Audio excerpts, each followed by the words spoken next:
নমস্কার।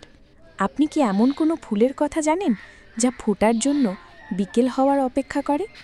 হ্যাঁ, আমি বলছি অপরূপা সন্ধ্যামালতী ফুলের কথা, যা অনেকের কাছে কৃষ্ণকলি নামেও পরিচিত। নামের সাথেই যার বৈশিষ্ট্য জড়িয়ে আছে, এই ফুল ফোটে পড়ন্ত বিকেলে বা সন্ধ্যায়, এবং এর মিষ্টি সুবাসে চারপাশ মায়াবী হয়ে ওঠে। আমাদের সামনে এখন যে ফুলটি রয়েছে সেটি উজ্জ্বল গোলাপি রঙের। তবে আশ্চর্যের বিষয় হল, সন্ধ্যামালতী শুধু গোলাপি নয়, সাদা, হলুদ, লালসহ নানা রঙের হয়। এমনকি একই গাছে বিভিন্ন রঙের ফুল ফুটতেও দেখা যায়, যা একে এক বিশেষ পরিচিতি দিয়েছে। এর বৈজ্ঞানিক নাম মিরাবিলিস জালাপা।